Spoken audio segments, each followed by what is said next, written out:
পাবদা মাছ দিয়ে কচুর ছড়ার এই রেসিপিটি একেবারে অন্যরকম স্বাদের একটা রেসিপি। আমি এখানে কড়াই দিয়ে দিয়েছি তেল, তেলটা গরম হলে দিয়েছি ১ চিমটে গোটা জিরা দিয়ে একদম ভাজা ভাজা করে নিয়েছি। তারপর দিয়ে দিয়েছি ১ চামচ রসুন পেস্ট। রসুন পেস্টটাকে একদম ভাজা ভাজা করে নিয়েছি। এবার দিয়ে দিয়েছি পেঁয়াজ কুচি। আমি আগেই কিন্তু কচুর ছড়া এবং মাছটাকে খুব ভালোভাবে ভেজে রেখেছি। কচুর ছড়াটাকে একদম লাল লাল করে ভেজে নিতে হবে, মাছটাকেও লাল লাল করে ভেজে নিয়েছি।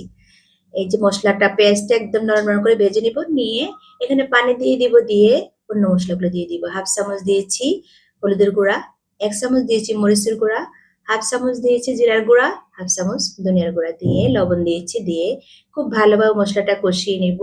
মশলাটাকে খুব ভালোভাবে কষাতে হবে, একদম সফট হওয়া পর্যন্ত পানি দিয়ে দিয়ে কষাতে হবে। তারপর আমি একসাথে সব দিয়ে দিব। প্রথমে দিব এই যে কচু ছড়াটাকে আমি একদম ভাজা ভাজা করে রেখেছি, সেটা দিয়ে দিলাম। এভাবে লাল লাল করে ভাজতে হবে, তাহলে গিয়ে তরকারিটা টেস্ট হবে। মশলার সাথে খুব ভালোভাবে মিশিয়ে দিচ্ছি, দিয়ে তারপরে এটার সাথে পানি দিয়ে দিব। একেবারে পানিটা একটু বেশি দিতে হবে, তাহলে একটু ঝোল ঝোল এই তরকারিটা ভালো লাগবে। মাছটাও দিয়ে দিয়েছি, দিয়ে এখন এটাকে একটু হিট কমিয়ে দিয়ে আস্তে আস্তে রান্না করব। ঢাকনা দিয়ে দিয়েছি, দিয়ে একটু সিদ্ধ হওয়া পর্যন্ত অপেক্ষা করবো, আর একটু ঝোল কমাবো।